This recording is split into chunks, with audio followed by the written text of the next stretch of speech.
প্রকৃত বুদ্ধিমান হচ্ছে সেই যে নিজের সমালোচনা নিজে করে এবং নিজের যে দোষ ত্রুটি তা বের করে সমাধান করার চেষ্টা করে এবং অন্যের যে সমালোচনা সে করে না এবং অন্যের যে দোষ ত্রুটি সেগুলো চোখে তাকায় না, সেই হচ্ছে প্রকৃত বুদ্ধিমান।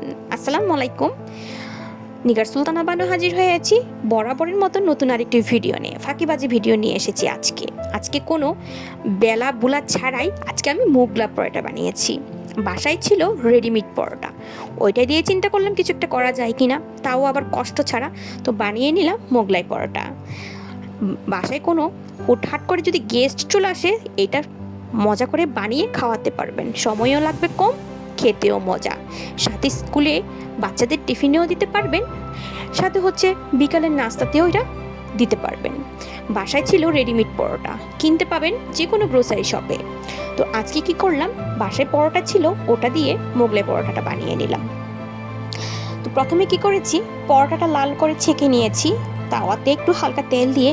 পরে কি করেছি, ডিমে পেঁয়াজ কুচি, কাঁচামরিচ, টমেটো কুচি, তারপরে হচ্ছে গুঁড়ামরিচ, হলুদ, লবণ দিয়ে ভালো করে ফেটিয়ে ডিমটাকে পরোটার উপরে দিয়ে উল্টিয়ে দিয়েছি এবং তেল দিয়ে এপিট ওপিট করে লাল করে ভেজে নিয়েছি। কারণ ভেতরে যদি আপনি ডিমটা কাঁচা থেকে যায় খেতে ভালো লাগবে না। আর হ্যাঁ, চুলার আঁচটা একটু মিডিয়াম আঁচে রাখবেন, না হলে উপরে যে পরোটাটা পুড়ে যাবে ভিতরের ডিমটা কিন্তু কাঁচা রয়ে যাবে। একদম হালকা মিডিয়াম আঁচে এই ডিমটা আপনি সিদ্ধ করবেন। এরপর নামিয়ে সুন্দর করে কেটে হালকা বিট লবণ ছিটিয়ে বা চিলি ফ্লেক্স দিয়ে মজা করে সস দিয়ে খাবেন। আজ এ পর্যন্ত, আসসালামু আলাইকুম, সবাই ভালো থাকবেন।